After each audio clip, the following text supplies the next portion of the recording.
Hello, everybody. Good afternoon, good morning, and good evening. Welcome to our first webinar organized by One Health Bangladesh in collaboration with Global Health Development and MTNet.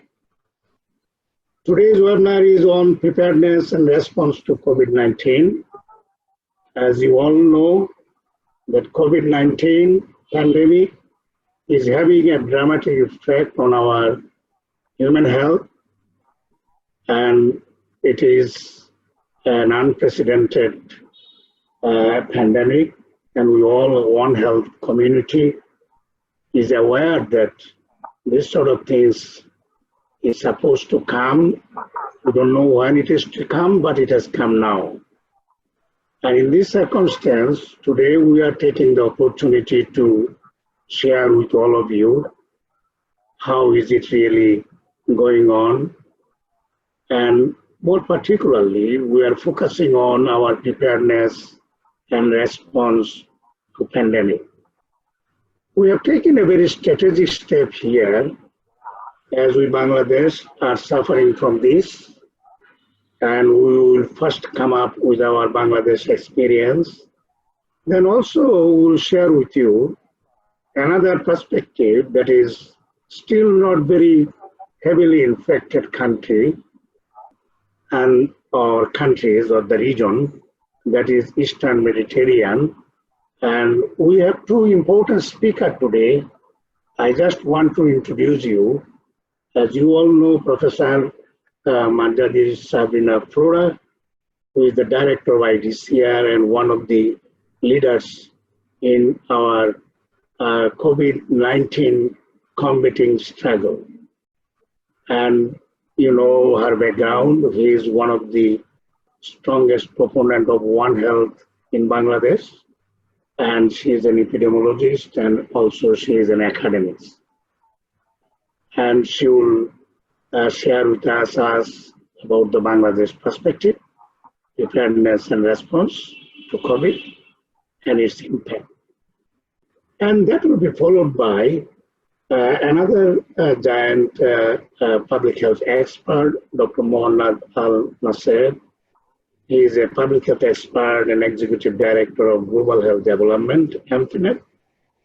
By background, he is an MD, and he did his PhD on public health.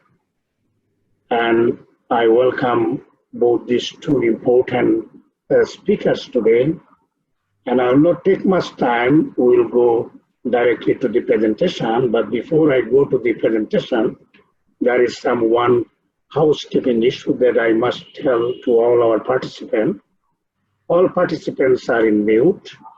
They can write a question, and we will pick up those questions to answer after the presentation, when it will be a question and answer session. And during the presentation, you can write the question. As you will see, there is a chat button where you will have the opportunity to write your question, and we'll pick up those. Ladies and gentlemen, many, many thanks to you. Even in this difficult time, you have come up with your presence here. We will be very encouraged to be your active participation by questioning. And with these few words, I will request Professor Marjadi Sabrina Flora, the director of IDCR. You know IDCR, Institute of Epidemiology, Disease Control and Research. That's one of the most important organizations in Bangladesh to deal with outbreaks in public health. So, Professor Flora, that's your time now. Over to you. Thank you very much, Professor Nitish. I would like to thank the organizers, One Health Bangladesh, and also GHD for giving me opportunity to speak first. This is the first webinar related to this COVID issue using our One Health platform. So I'm honored to be here to speak on behalf of One Health Secretariat also. Dada introduced me, Professor Nitish introduced me in many aspects, but he missed that I represent One Health Secretariat also. So I'm speaking on behalf of even One Health Secretariat. Actually, I have few slides, but as I was discussing before during our preparatory time with Professor Nitish and others, that I would be more comfortable having discussion with the participants.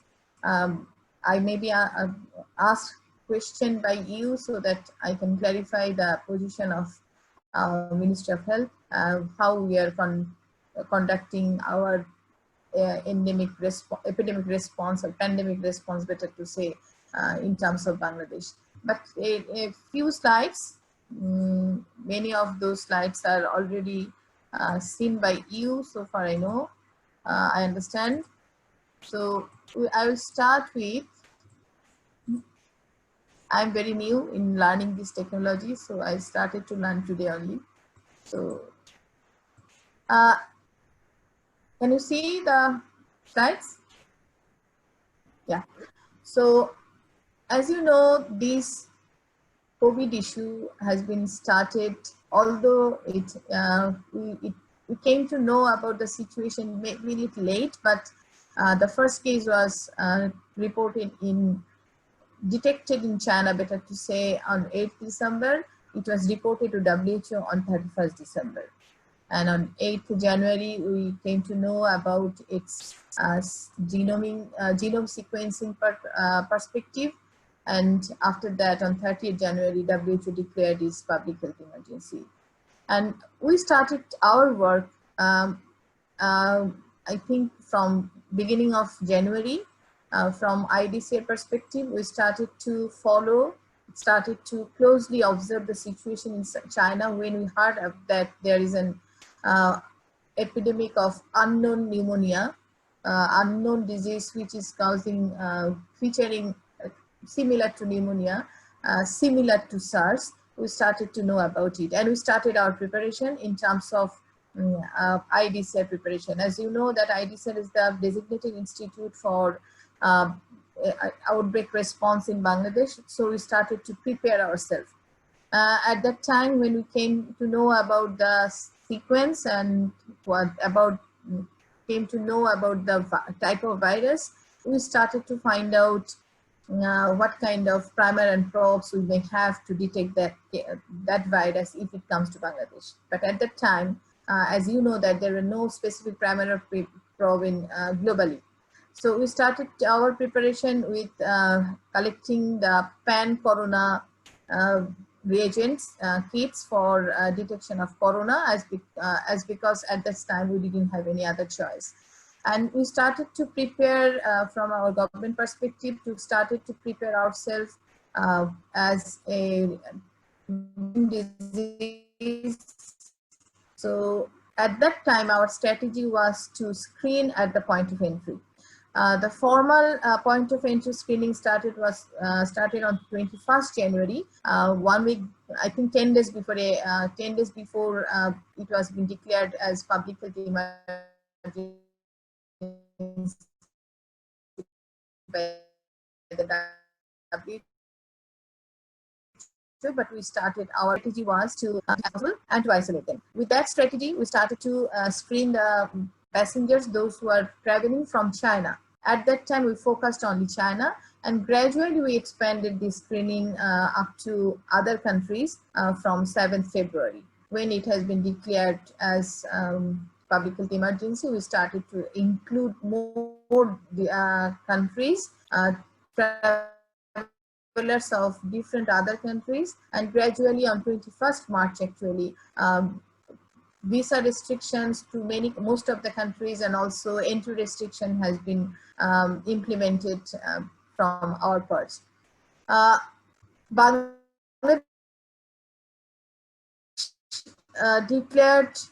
reported first case on 8th March, and 11th March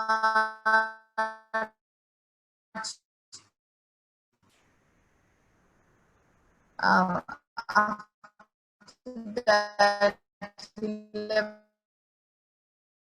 the number of cases so far we have now And you can see that our region also is having, I think at this point, more or less high number of cases, more than 3,300, 3,500 cases within last 24 hours. And most of the countries are infected, and most of the countries are now showing almost red or orange. So it's not easy for us to have to face this challenge, as only the term we used to use previously, that one world, one health. Now we missed that one health word, but now it's really one word. So at least we are, whole world are sharing the same problem, not only in the corona issue.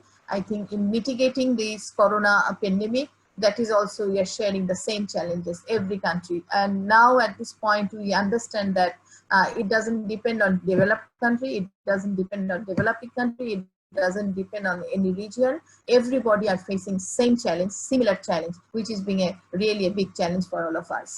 If we look at in our Bangladeshi data, although it started, first case was reported on 8th March, but the main concentration we can see in April, even not in April, I think later half of April, we have started to get higher number of cases. And today, more than 600, 665 so far, I guess. In total, we have now more than 10,000 cases. So it's been a challenge. Today, the case number is 688, and total is 10,143. And so far, 182 deaths are being reported from Bangladesh.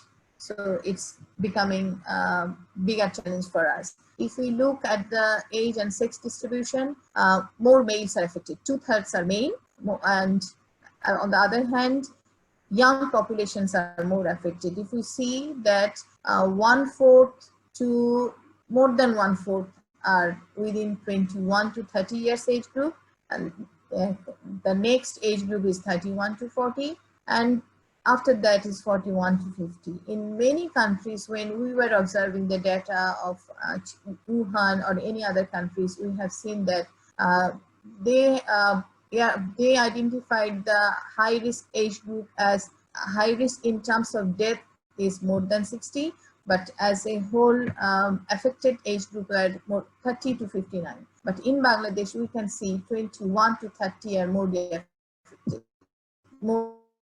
affected. Although as per our demography, we have a number of population in this age group, but in really of our concern in terms of preventing or stopping the transmission. That is one of our biggest challenges. When we see the death data, it's more or less sex distribution is more or less similar. More males are affected, so deaths are also more common in males. But in terms of age group, more deaths observed as similar to other countries. It is among the above 60 age group, but we have deaths in every age group more or less. So this is all about our data. But regarding the management issue, as we know from other countries' literature also, around 80,000 actually are having mild symptoms. It's like common flu, so they can stay at home. In Bangladesh, they are staying also in home. We are having home isolation. 20% need hospitalization. In Bangladesh, from other reason, they don't require hospitalization. One of our challenges is stigma. So in some area we can push to be admitted in the hospital because people are not feeling comfortable.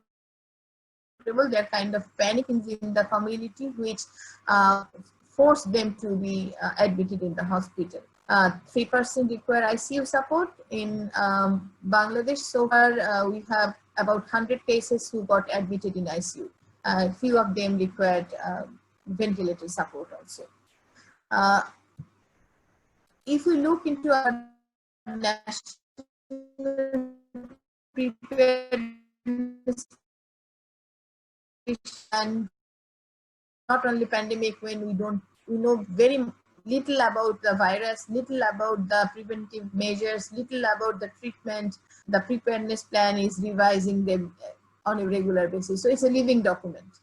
So now our 7th version is going on. I would, although it's the content, but I would focus, it will give you little idea about what we have focused in our preparedness plan.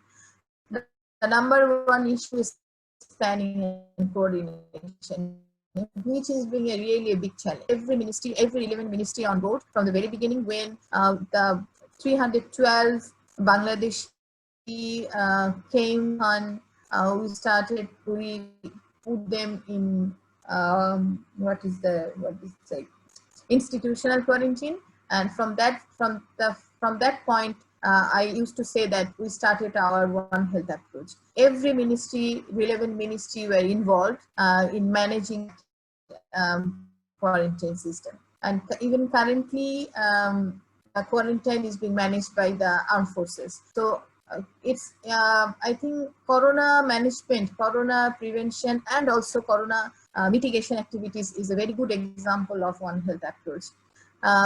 And when many ministries, many partners are there, coordination always become a big challenge. So we are also having that challenge, but at the same time, we are trying to minimize all these challenges and to manage all this activity properly. The second area is the surveillance and laboratory diagnosis issue. So far, initially, IDCR used to provide this support. And IDCR always provided this support not as a diagnostic laboratory, but as at the point of surveillance point of view, screening point of view. And we are very keen to have other partners with us, but we're a little bit, you can say, cautious about the quality of the diagnostic test. So I think for a more than 1.5 month of services, but gradually when more of this went up, Bangladesh government took initiative, and very rapidly it has been expanded. Currently, 33 laboratories are providing this diagnostic service from other ministries, like Ministry of Education. We are using many of the laboratories of universities, including Sivasu. We are using the laboratories of DLRI. We are using laboratories of Science, Jasur, I think Technology, Science and Technology Institute. I may be wrong in naming the institute, but it's Science and Technology Institute in Jasur. They are also providing services. So many other partners are on board, even in providing, in diagnosing this COVID-19. For COVID-19 test, when initially IDCR started to provide the service, we started to collect sample at IDCR. But gradually, when we get second case at IDCR means we detected the case at IDCR, not IDCR people. Then we stopped to collect sample from IDCR because it may give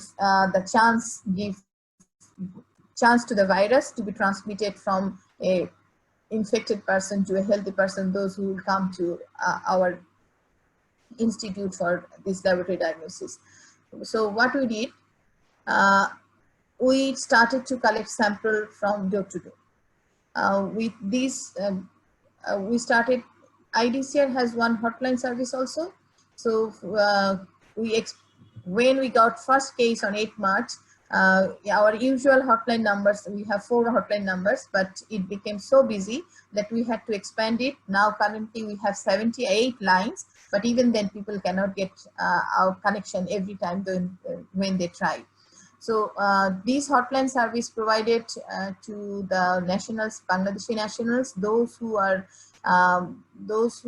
willing to provide their samples for testing, for diagnosis of COVID, as well as for their information sharing and other purpose, they used to call us.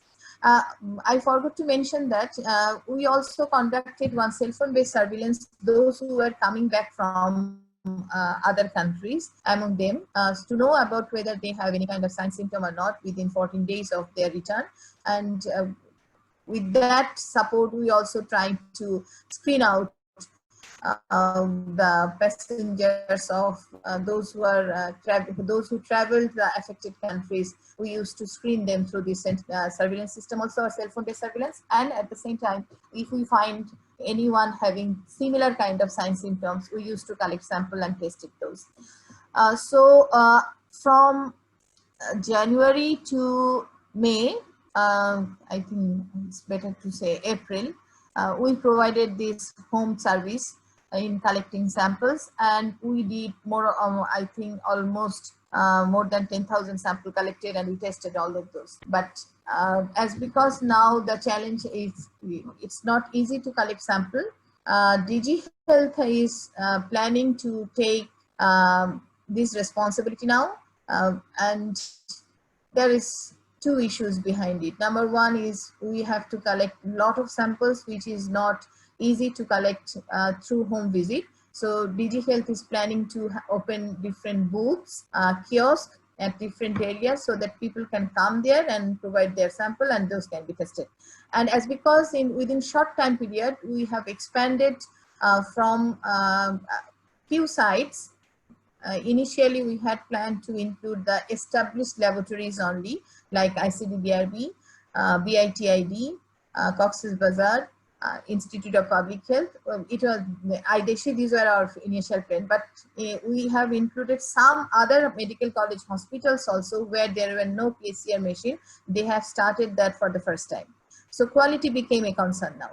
So that's why our role has been redesignated as a national reference laboratory. So now our responsibility would be to control the quality, but DG Health as a whole will collect sample and use all this laboratory network to test all the samples. Now currently we are testing around 5,000 samples, but our plan is to increase it to 10,000.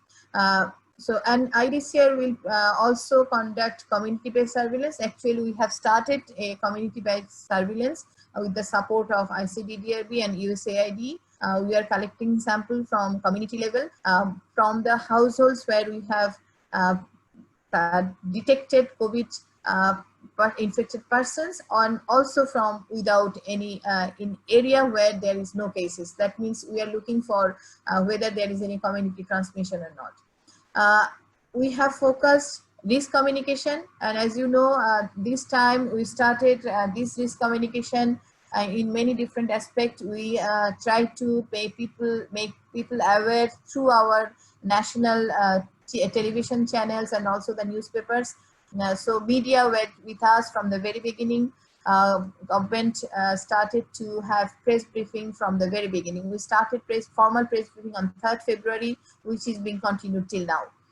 Every day we have regular press briefing, and also in the afternoon we used to send press release to all the media, print and television media. Everybody is getting those press briefing and also press release information, so that media can work with us, and media can disseminate this awareness message to everybody.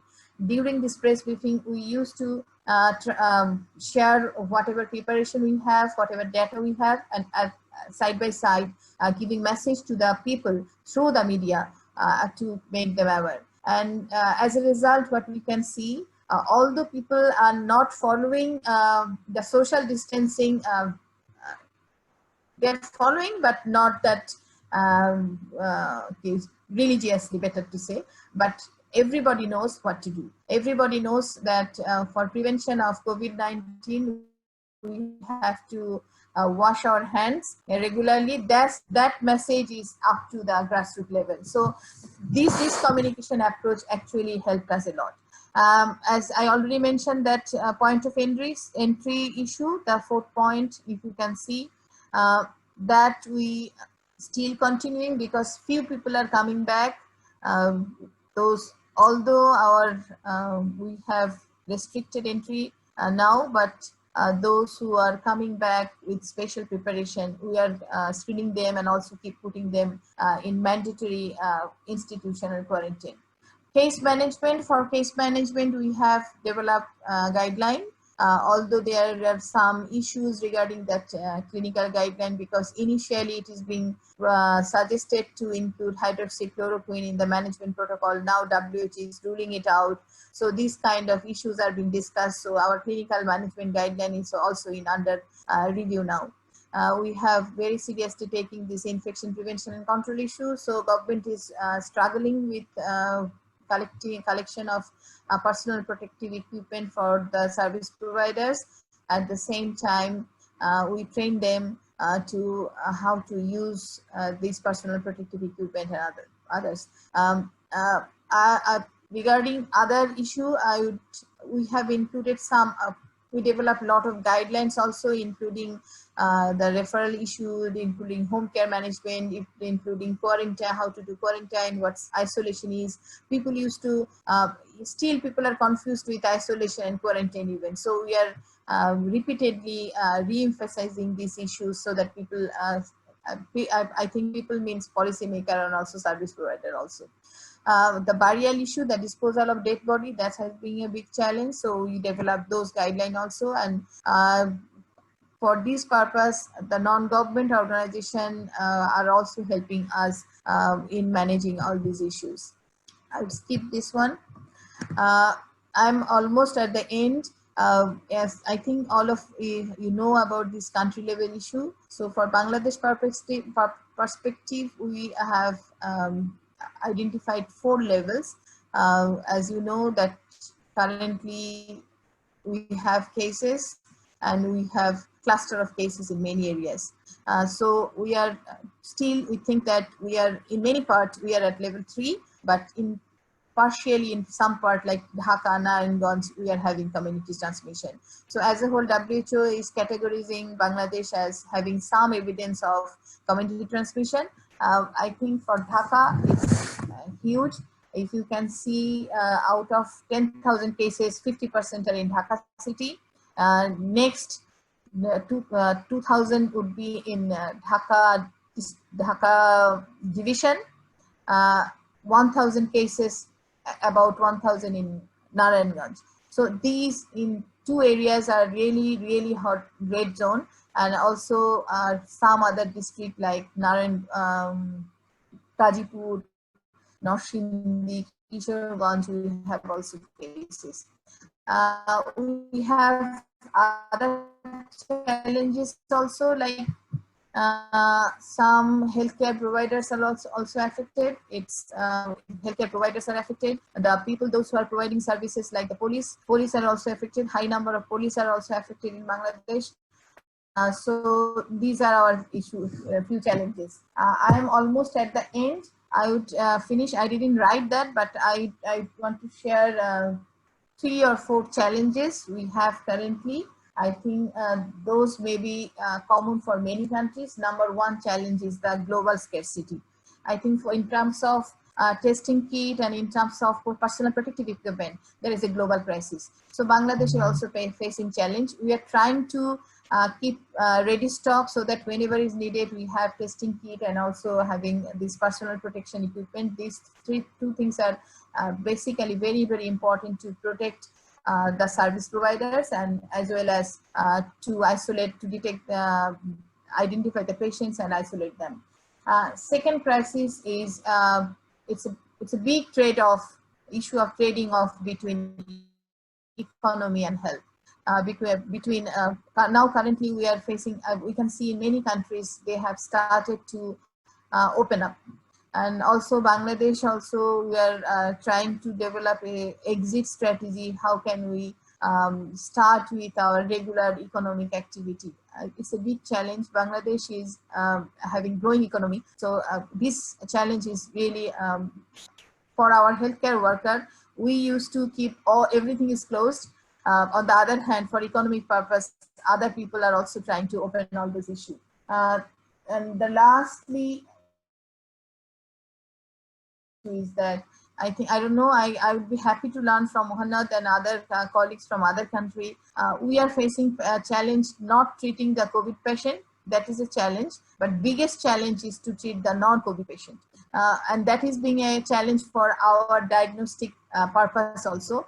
Like I used to say that usually we do laboratory tests to diagnose a case, but currently we are in a position, we are in a pressure, better to say in that way, to do the test to exclude COVID-19. Like a person, if he is supposed to have chemotherapy, if he needs to go to a hospital, first he needs to have a certificate that he is not a COVID infected person. So it's a big challenge, because if we predict that we have 100,000 cases, we may need to test 100,000 cases, like 1 million cases.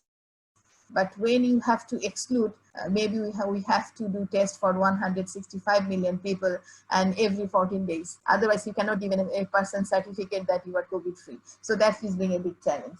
And the fourth and final challenge is, I don't know, that I'd be also willing to learn from my colleagues from other countries, the social stigma issue. In many areas, we are facing that is a challenge to keep the people at home, those who don't need the hospital service, sometimes facing some challenges regarding during the disposal of the dead body. Even family members are not willing to accept sometimes. Community is not in that mentally prepared mode. So that can be another challenge. That is one kind of challenge for us. So I would stop here. If you have any query, I can answer those. Thank you very much. Thank you for giving me the opportunity to speak. I thought I will speak for a few minutes, but I took a long time. I'm sorry for that. All right, thank you very much, Professor Pura. It is a wonderful presentation, and I think we have already received so many questions. Please wait for a while when you will respond to them. But before going to a question and answer, we have another speaker here, Dr. Mohanad from Eastern Mediterranean region, and he will come up now with his brief presentation, and then we'll go to a question and answer session. Ladies and gentlemen, thank you very much. I can see so many participants at the moment and also a lot of questions. Now I will request Dr. Mohanad to come to the screen and kindly make the presentation what he has already in his hand. Dr. Mohanad, could you please start with your presentation? Thank you. Thank you very, very much for the invitation. And it's my great honor and pleasure to be with you today in this important session. And as Professor Flora mentioned, that we are learning a new technology, so please be patient with me in terms of technology issue. I am here, I will talk in general, our experience and involvement of GHD Infinite with COVID-19 preparedness and response. And for those who are not aware of GHD Infinite, I like just, on one slide to introduce GHD Infinite. We are a regional network, mainly working in Eastern Mediterranean region, and we focus on workforce development, public health programs, research and policy, communication, and networking. We established in 2009, so we are almost 10 years of establishment, and we are working with different countries in the region and outside. So these are the countries that we are partnering with, and we are doing some work of these countries. As you see, we started, we have very good communication, very good relationship with Bangladesh, although Bangladesh is not part of Eastern Mediterranean region, but we since long time, we are doing some joint activities, and in the past year, we started establishing FETB for VET. So we are hoping and we are looking forward expanding our relationship with Bangladesh. So in my short presentation, and I will try my best to be short, I will just, show epidemiological situation in Eastern Mediterranean region, gaps and challenges, opportunities in COVID-19 response, a role of GHD Infinite, and finally, I will talk about, some areas of support. This is the situation in East Mediterranean region according to the WHO statistics. As you see, majority or all the countries in the region are affected with COVID-19. You know, as Professor Flora mentioned and Professor Nitish, that maybe our region is still not highly affected, but as you see, you know, Iran is highly infected there. We are witnessing now increase of number of Dr. cases. Monad, your Yes, sir. screen is not visible here. Are you with the slides? Just Slides are not visible. Well, you can talk, but I can see any slide. no, we need to show the slide. Can co-host help us? Yeah. So share. I should share screen. Okay.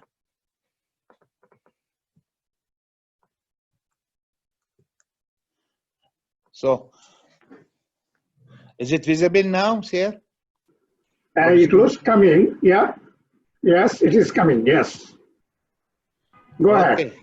Put in the full presentation mode. Full presentation. No, it's okay now. Go ahead. Yeah. Yes. As I said, you know, I am not excellent in technology, so thank you for guiding me. Yeah, we all are learning, you know. Field. You know, as you see here, the map of Eastern Mediterranean region, as I mentioned, you know, all the countries are affected, but still, you know, the level of our, you know, affection is different, varies among different countries. Nowadays, we see more cases, you know, reported cases in Saudi Arabia, Qatar, and Emirates. So this is, you know, the current situation. Of course, as you know, the first country was affected is Iran. After that, you know, we tried, you know, to cope with Iran, but later on, you know, many other cases was reported in Iraq, in Qatar, and other countries. So this is in general, you know, statistics from the region, the current situation, you know, the daily number of cases, you know, deaths and total cases, recovery cases, and, you know, case fatality rate in the region. The case fatality rate in the region, it's almost 4% of our reported cases so far. This is again, you know, about the deaths and number of cases. As I mentioned, you know, 4%, which is, yani, it's escalating sometimes. We are witnessing, you know, different case fatality rate among different countries in the region. So regarding to the gaps and challenges, allow me first, you know, to mention that we in Eastern Mediterranean region has, you know, poses significant challenge to secure enough logistical need and support to certain areas. For example, in Yemen, Libya, Iraq, and Syria, due to conflict, post-conflict, and unstable political system that we have in Eastern Mediterranean region. Secondly, you know, we have absence of an established FETB program. Some countries still do not have established FETB program that would facilitate coordination and support of COVID-19 response plan. We have shortage, as Professor Flora mentioned, you know, majority of the countries had shortage with PCR and PPEs, and we are facing some difficulty with risk communication and community engagement activities. Moreover, we, as many other, you know, region maybe and countries, you know, we have some insufficient data collection, documentation, information sharing among sectors in the countries and across countries.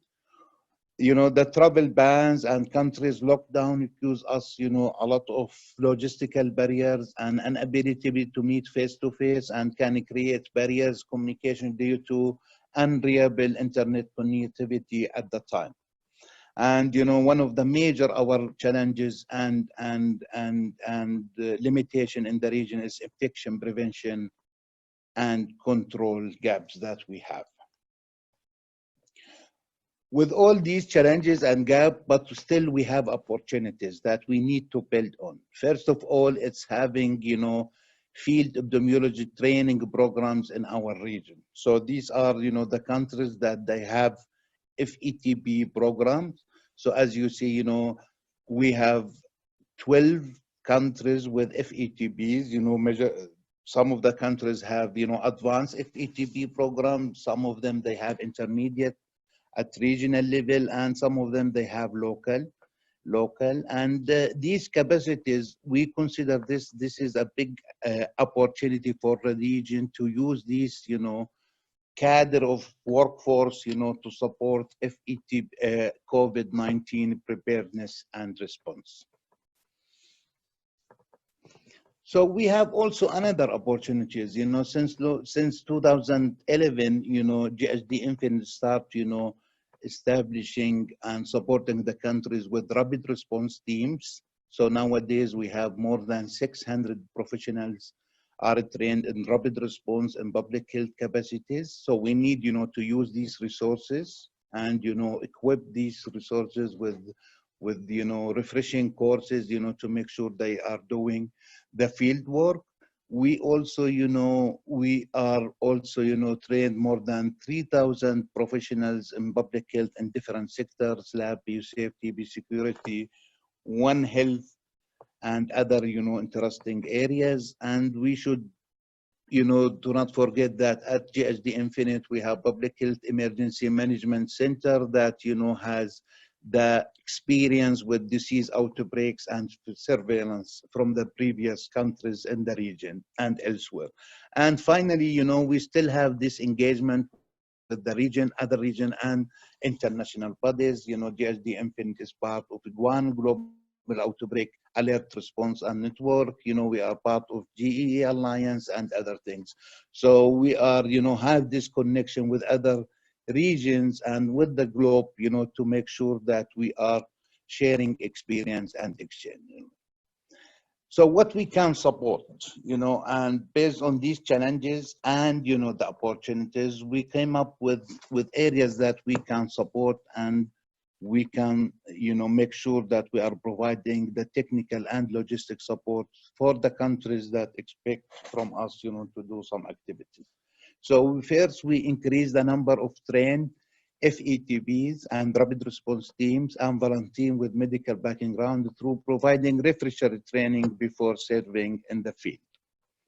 Increase the capacity of infection and prevention control practices, and this is through, online, offline training packages, support biosafety and biosecurity lab practices, increase the support of stockpiling supplies such as PPEs and testing kits and the treatment, assess in documentation and making relevant information available via different communication channels, and maintaining the communication with coordinations, in the country, outside the country. So what else we can, we focus mainly on surveillance, contact tracing, and point of entry. We did a lot of training. We are supporting the country, in this area. We also, enhance coordination and information sharing through multi-sectorial coordination and collaboration. Support, risk communication and community engagement. We also, provide some technical assistance in terms of data collection, documentation during the response to strengthening response to current, future outbreaks. And we make sure that we are exchange our experience within the countries and with the other regions as well, to make sure that we can, cross-cutting that. And of course, we do, post-outbreak reviews, assessments from the possible situation. So this is in general. Thank you. My presentation is short. We will also, we will happy to answer any questions that you have. Thank you very much. Thank you. Thank you, Dr. Mona, for your nice presentation and sharing your experience, and also your organizational capacity to support different organizations and different countries. Now I would like to go to the question and answer section, and both of you have some very important question. But first I will go with Professor Fura. There are a lot of questions for you, but let me start with one very effective one. Somebody raised a question: how effective is the home quarantine? And that you are practicing at the moment Can you respond to that question first? Professor Flora. You are in mute, Professor Flora.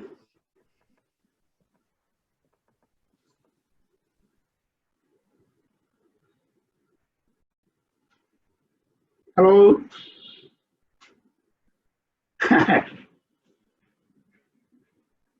There's some technical problem here, but Professor Flora, can you hear me?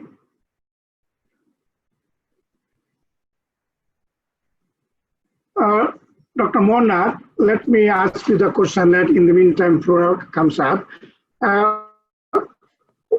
You know, the slide that you have shown that the number of cases in many countries in your regions are still very low. Is there any specific reason why are they so low? I know Iran is very hot, and that has been shown in your slide, but there are countries even zero. I mean, what is the mystery behind that? Yeah. Hello. Okay, after word connect to please don't. Disconnected. Okay, sir. So, you know, we do not have evidence, you know, scientific evidence was we still, you know, with low prevalence or incidence of the disease, but mainly we have some few theories. But regarding to zero cases, you know, we have to be very careful with these countries. Maybe we need always to make sure that the ability of surveillance system is there and the ability of detecting and, you know, investigating the cases is there. So wherever we see zero, this is very threatening for us, and this is very, we have to be very cautious with this interpretation, you know, due to the maybe we have few, you know, fragile countries, you know, the health system in some countries is very fragile. So maybe reason why it's the ability of the surveillance system to detect the cases. But in general, for other countries, yes, we are still, you know, studying this issue, and there are few theories that still not very valid, but we are talking about. Like, you know, PCG, like, you know, we are second wave because we did not receive the direct infection from China as the beginning. You know, we received it mainly from Italy. The type of the virus that we receive in the Middle East, it's not originally from China. So still we have these theories, but nothing, you know, an evidence based so far. Thank you. Is there any link between the temperature and the incidence of the case? About the temperature? Do you ask about the temperature? No, Yes. No, sir. There was such assumption in the past, but the recent study showed that there is no relationship between the weather and number of cases that we are reporting so far. Thank you. Okay.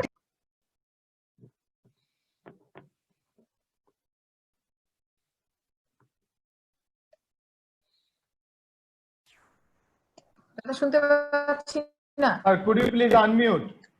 Oh yes. Sorry. Yes, I can see that now. There are several people who raise this question. How effective is home quarantine currently that you are practicing in Bangladesh? Okay. How effective is that? I think the question is to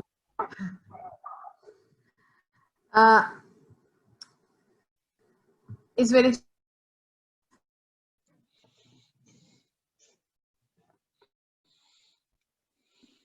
We can't hear you. I think this is the most feasible option for Bangladesh. I guess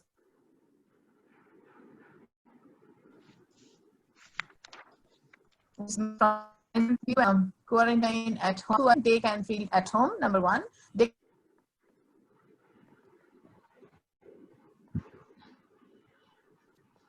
have all the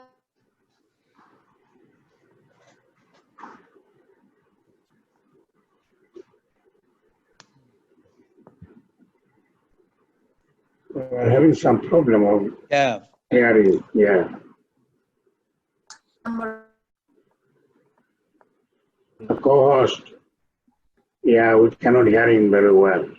So regarding to, yeah, if you allow me just to get Dr. Professor Flor, yeah.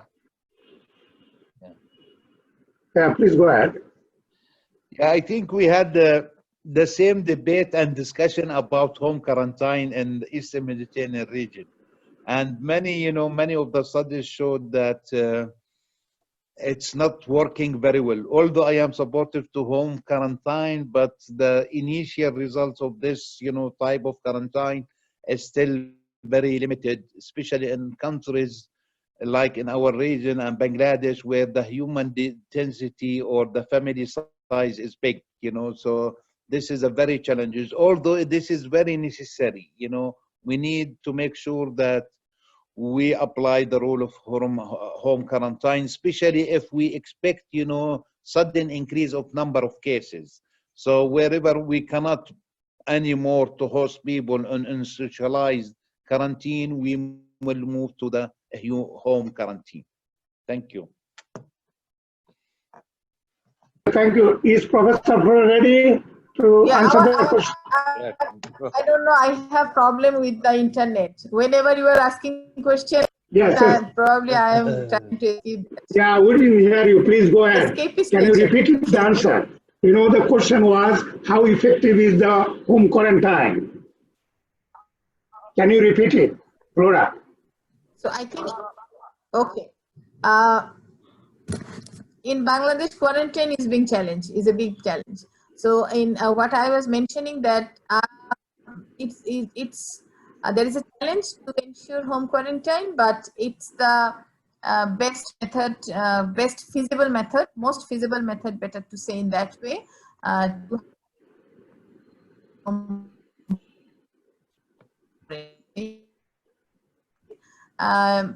Number two is that you can have which is a very big challenge from for an institutional quarantine, and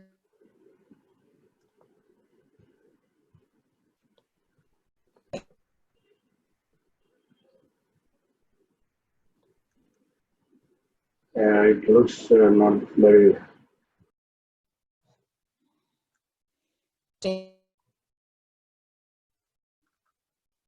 Professor Flora, I can't hear you really. That is a problem. আমার internet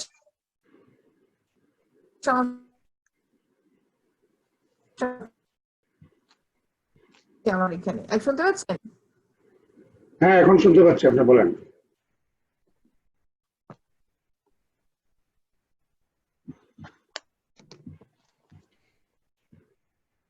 Madam, could you please turn off your video so that the resolution could be increased?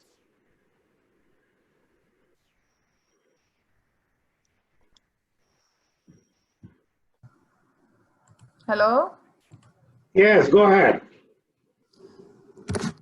What I was trying to, I don't know how much you could follow me. I can hear you now. Yeah, as you know that quarantine itself, quarantine is being a challenge. And with the people in a country having 165 million people, maybe it's more than that, it's not easy to have institutional quarantine. So home quarantine is the only, if you can say, most feasible way to do this quarantine, to ensure the quarantine. There is a challenge, but as I mentioned, that is my personal opinion, that if a home quarantine is not followed properly, like the person is not within a room, he is mixing with his family member, there would be risk of transmission, but that risk could be within the family only. But when we quarantine them in an institute, if there is an infected person, you can have a large number of cases from the first case. So in terms of scope of transmission, in home quarantines, it's limited. But definitely, I do agree, it's a very big challenge. Even we cannot keep the patients in home. I don't know whether you tried to ask me about home isolation or home quarantine. And in terms of Oh, the isolation, question was quarantine. The question was specifically home then it's quarantine. quarantine. Okay. Yes. Okay. Okay. Now, the second common question is the lab testing. What sort of strategy are you really following for testing? And are you thinking of any rapid test use? Because, and also please, there are questions that why the number of tests is so low. So these are all three questions together. Any strategy for lab testing? Are you going to try with rapid test? And how can you increase the number of the tests? And this number that we are now knowing, people are guessing that that number is not high. It should be more than that. Can you please answer to those questions together? Over to you. I think, thank you very much. I think this is also one of the most commonly asked question, frequently asked question. I don't know how it is came into our mind that we have to increase the number of tests. WHO, DG said that test and test, test and test. That is one kind of, I think, tempted people to think about tests. But the main word is to test those who are suspected. So the testing depends on the number of suspected cases also. So whenever we started to get large number of suspected cases, we did those all the tests. It's not only the matter of the capacity of testing, it's a matter of a number of suspected cases also. In Dhaka city, we have large number of suspected cases, that's true, but in outside Dhaka, in many areas, even number of suspected cases are also not that high. In Bangladesh, during an epidemic situation or pandemic situation, if we follow science, we don't need to do many tests even. Where we have a large number of cases, like in Narayanganj, even if a person having similar symptoms, he or she should be considered as a COVID patient. I would say in another way, now what we are doing, we are testing a person and then deciding whether when he is positive, whether he will go to hospital or not. What I understand and I believe in that theory, that it should be like that. There should be a big hospital where anybody having similar signs symptom will come to the hospital. If they require hospital admission, they will be admitted and then they will be tested. And if they get positive, they will keep in the COVID ward. That should have a very good triage system so that they can be kept in the COVID ward. If they are negative, they can be transferred to the COVID negative ward. So that should be the approach. We are running after a number of tests. The question should be, whom should we test? As per the definition of WHO defines SARI cases, like the respiratory illness patient, those who need hospitalization, them we should test them. But we are testing even any kind of ILI cases. We are testing even asymptomatic persons. We are testing even the contacts of the patient, those who do not have any sign symptom, which actually increasing the test burden at the cost of though not testing those who need to be tested. So that is, I think, one of the challenge. As I said, that we are doing tests to exclude COVID-19. That is the biggest challenge. It's not number of tests. If we look at 5,000 tests we have done, around 5,000, it's better to say, we did today. Many of them are, at least some of them are not as the tests are done suspecting them as a case, but rather excluding them, they don't have COVID-19, so they can go for admission to the hospital. The second question was about any rapid test. Actually, we are looking for a rapid test, which is a valid rapid test. Still, we do not have. WHO didn't recognize any kind of rapid test which can be used in globally. But again, I have to be cautious stating that we are looking for rapid test which is based on finding out antigen, not antibody. Because antibody even we need to know even when antibody appears. In general, for other viruses, antibody appears at least it takes about a week, minimum 4 to 5 days. So if a person comes before within the first week, and if we found them negative using antibody, that means it's not negative, it's false negative. So that person will stay in the community and they will transmit the infection. So, and also WHO didn't recognize any kind of antibody test yet. But for community, to understand community transmission, to do serosurveillance, to use seroepidemiology, we are looking for a valid, rapid antibody test even. But still, we are searching for it. Whenever we'll get it, we'll definitely adopt that technique also. But currently, we are depending on PCR solely. Okay, I think I have a question for both of you. Can you use the case definition only to calculate the cases as confirmed? In case of lab test, storage for more timely response. Have you got my point? Yes. Yeah. Can you respond to that? Yeah. Dr. Mona, you can start. So I think it's, as Professor Flora showed in her presentation, we have levels of the outbreak status. So in the countries where they reached the point of community transmission, maybe this is good strategy to follow. However, if we still talking about, we are still talking about isolated sporadic cases, and sometimes we call it cluster cases, so it's very difficult to apply this methodology. If we look at Great Britain, UK, applied this strategy that they stopped testing everyone with symptoms, so they keep advising people to stay at home and treat themselves, and USA in some areas, they stopped testing everyone. So it depends on, to apply this rule, we have to be clear where our status is. Are we clustering, are we well-defined cases, or we move to the community transmission status? So based on this as a golden rule, then we can decide if we can go with this approach or not. Thank you. Okay. Dr. Flora, do you want to add anything to that? I don't want to add whatever Dr. Mona said. I think we are on the same boat, but just to set an example, that's why I said that in Narayanganj, maybe we don't need to do any test now, because we can observe clear community transmission in one part. I don't know those who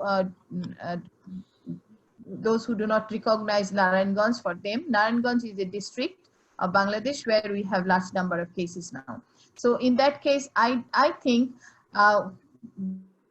there is clear-cut community.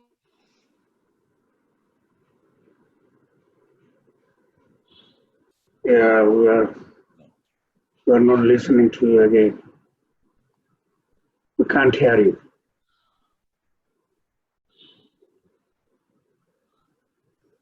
Okay, Professor Flora, something wrong with you again. Yeah, there is.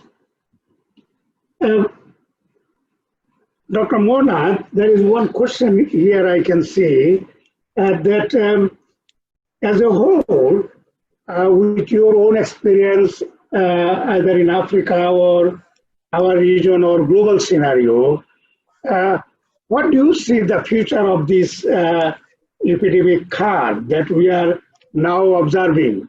I mean, where is the end of this thing, at least for the first wave? Yeah, thank you very much. I think we have to stop thinking about two things. First, in our countries, we should stop talking about zero rating. I think the disease exists and will exist for a long time.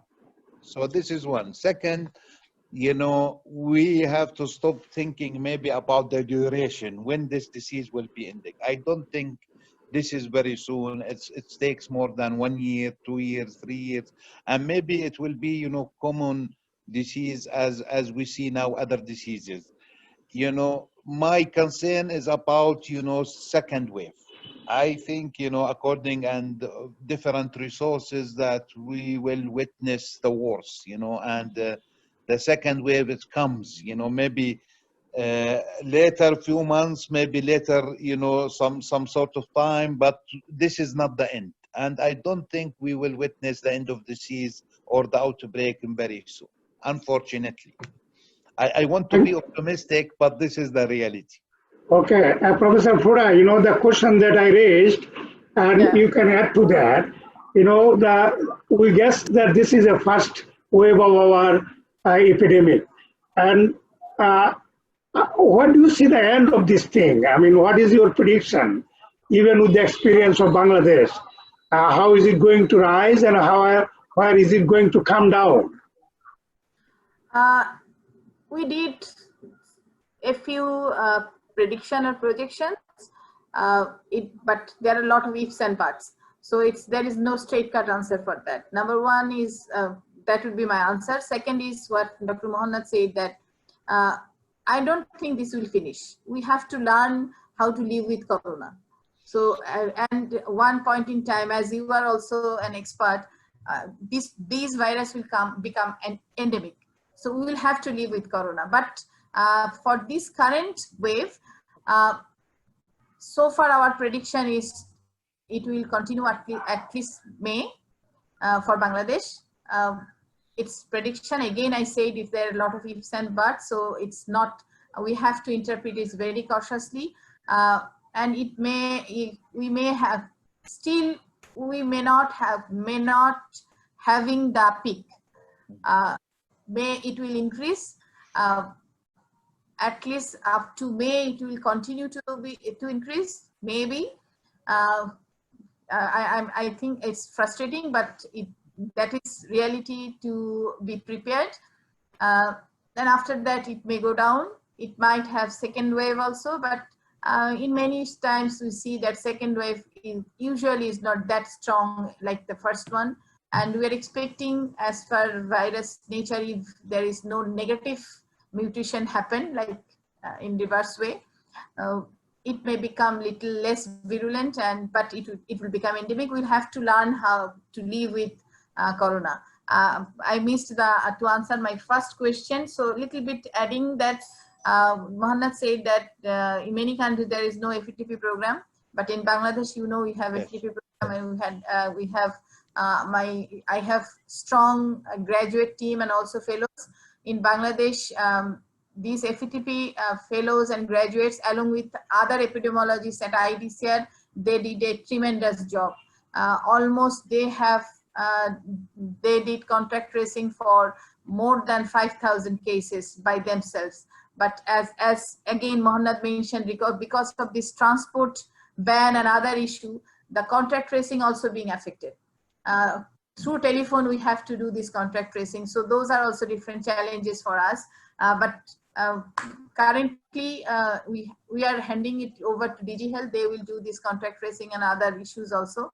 But I wanted to mention that if having a very good field epidemiology training program is biggest strength. So I want to echo with Dr. Mohanad. That's why I wanted to mention. Yeah, thank you. The last question, I think, because we are getting to end, to both of you. There are a lot of questions in relation to that. I am just synchronizing them. There are a lot of talks of One Health over the last few years. But when the pandemic emerged, where is One Health? And how do you foresee the future of One Health in the context of present experience? Can you a little bit highlight on that area? Over to you, both of you. Professor Flora, you can start as a chair of One Health Secretariat. Yeah, thank you. I think I already mentioned that we are practicing One Health. It doesn't mean that One Health will have to have any animal health person only or environmentalist only. But when we have many different partners from many different institutes, many different organizations, many people, experts having different backgrounds. That is also One Health. We are practicing One Health because without having other partners, it's not possible even to contain this COVID-19.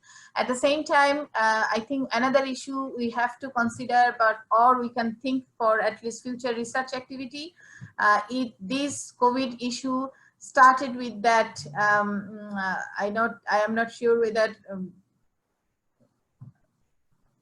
I'm not sure how to state that, but it started with the story of transmitting this infection from wildlife. So we don't know what is happening in our countries. We don't know what we really have in bats, or what really have, whether it is being transmitted from animal to human or human to animal. So those areas are unsolved. So I think this is a very big area to research as an One Health partner. And also in future, we don't know in which way this COVID-19 will go. Along with other partners whom we are fighting against COVID, I think we need to have our long-standing, long-trusted partner, the colleagues and in animal health, and also in in environmental health. And also I want to acknowledge we are actually availing the facilities of Sivasu also, BLRI. They are our partner, One Health partner. So still One Health is there. Thank you. Dr. Mona, can you add to that, the last one? Sir, yeah.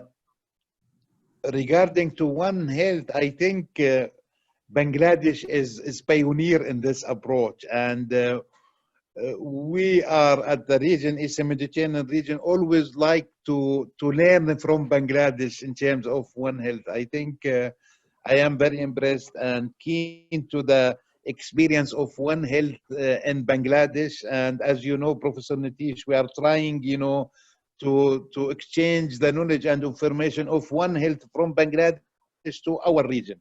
So I see, as Professor Flora mentioned, that we should practice One Health. It's not only in other countries like our countries in the region, we are saying One Health, but we are not doing anything with One Health. I think in Bangladesh, they are pioneer, and people, they practice One Health rather than just, it's like, it's out there, or, just, words, nice words. No, we need to practice this and to move this forward. Thank you. Thank you, ladies and gentlemen. Before I conclude, I have some housekeeping announcement. One, you have made so many questions, and I will be forwarding all of them to our presenters to answer to you by email, and you will get that thing. This is number one.